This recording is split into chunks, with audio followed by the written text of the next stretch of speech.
The silence after Haydar's voice was thick, suffocating. Kikik felt it wrap around her throat, making it hard to breathe, harder still to speak. The phone trembled slightly in her hand, though she was no longer sure whether it was fear or anger running through her veins. "How long were you listening?" she asked, forcing the words out. Haydar chuckled softly on the other end of the line, the sound smooth, almost amused. "Long enough," he said. "You always did have a beautiful voice when you finally stopped lying." Malik reached out then not to take the phone, but to gently steady Kikik's hand. His touch was firm, grounding. He leaned slightly closer to the device. "You seem very confident for someone who prefers to stay in the shadows," Malik said evenly. "Is that how you like it?" Haydar, watching from a distance and calling it control. There was a brief pause. Then Haydar laughed again, this time lower. "Ah, so that's Malik. I was wondering when you'd speak." "You've been watching my life for weeks," Malik continued. "You might as well learn my voice properly." "I know your voice," Haydar replied. "I know your routines, your habits, your weaknesses." "Then you've wasted your time," Malik said, "because you still don't know what I do when someone crosses a line." Kikik's eyes widened slightly. She had never heard Malik speak like this, not angry, not loud, but cold, measured, dangerous in its calm.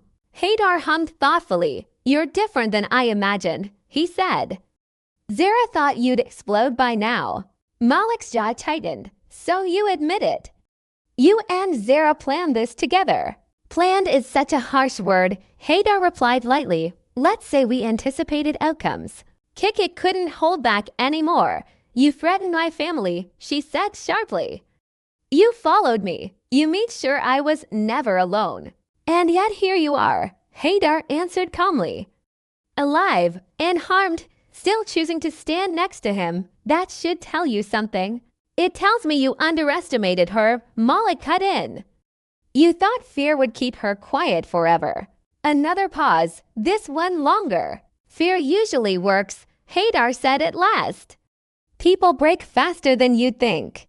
Malik smiled faintly. "Then you picked the wrong people." He reached for the phone now, taking it gently from Kikik's hand. His voice didn't rise when he spoke again. "Listen carefully, Haydar. You wanted me to know you exist. Congratulations. Now I do. But from this moment on, you don't get to decide when and how you enter my life. And what are you going to do?" Haydar asked, curiosity creeping into his tone. "Threaten me back?" "No," Malik replied simply. "I'm going to do something far more uncomfortable for you." "Oh." "I'm going to stay very calm," Malik continued. "I'm going to pay attention. I'm going to let you think you're still in control. And while you're busy watching us, I'll be watching you." For the first time, Haydar didn't respond immediately. Kikik held her breath. "You should be careful," Haydar finally said. "Men who think they're smarter than the game usually don't last long." Malik's eyes flicked briefly to Kikik, then back to the phone. "Men who hide behind others usually fall even faster." The line went quiet. Then Haydar spoke again, his voice stripped of amusement. "This isn't over." Malik nodded once, even though Haydar couldn't see him. "No, it's just started." The call ended. Kikik stared at the dark screen, her heart pounding. For several seconds, neither of them moved. Then she looked at Malik, fear and something else, something dangerously close to hope flickering in her eyes.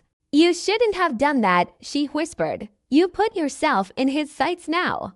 Malik met her gaze steadily. "I was already there. I just refused to see it." He took a slow breath. "From now on, there are no half-truths. No disappearing acts, no decisions made alone. If Zero or Haydar move, we know about it together. And if they don't," Kikik asked. "Then we prepare anyway," Malik replied. "Because people like them don't stop, they escalate." He looked toward the window, where the city lights flickered in the distance, unaware of the quiet war beginning inside that room. "They think this is about fear," Malik said softly. "Let's show them what happens when fear runs out."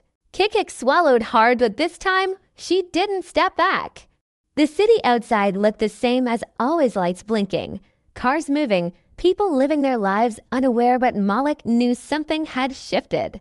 Once Haydar spoke his name out loud, once the silence was broken, there was no going back to the illusion of safety.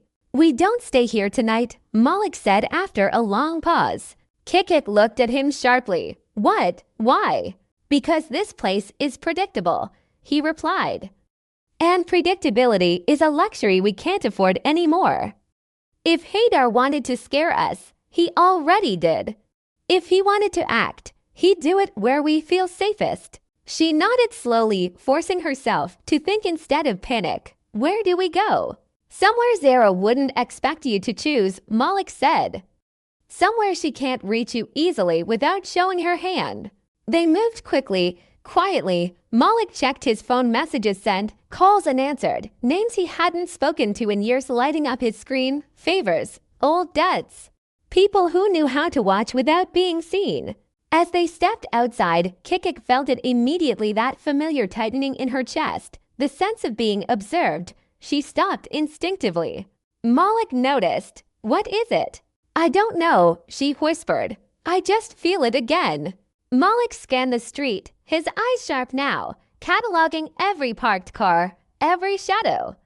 He didn't dismiss her fear this time. Haydar trained people like her to trust that instinct. "Get in the car," he said calmly. They drove in silence for several minutes, the city swallowing them whole. Then Malik's phone rang. "Zara?" Kikik's breath caught. Malik didn't answer immediately. He let it ring once more, then picked up.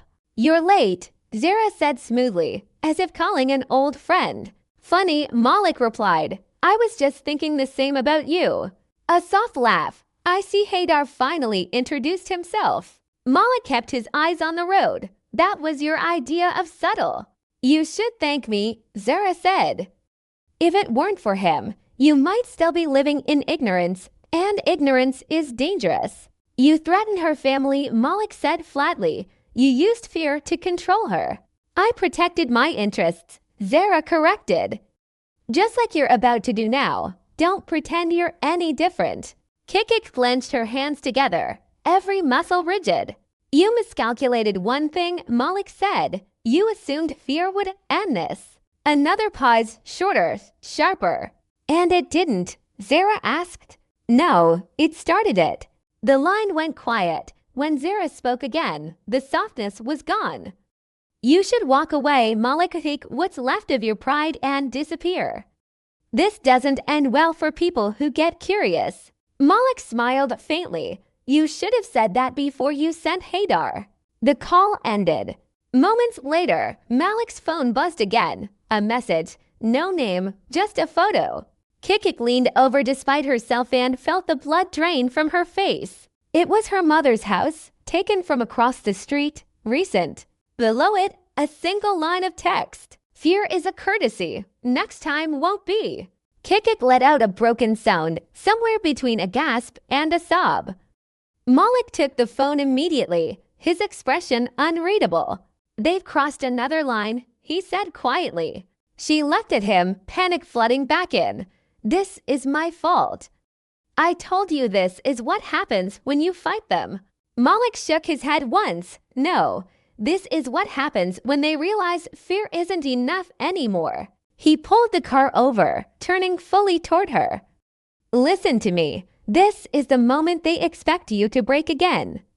To beg, to disappear." His voice lowered, steady and absolute. "We don't give them that." Kikik searched his face, seeing not recklessness, but resolve hardened by clarity. "What do we do?" Malik looked back at the road, then at the city ahead. "We make them uncomfortable," he said, slowly, carefully, "and we make sure the next move costs them more than it costs us." As he started the engine again, Kikik realized something terrifying and strangely grounding. For the first time since Zira entered her life, she wasn't alone in the fear. And for the first time, fear was no longer in control.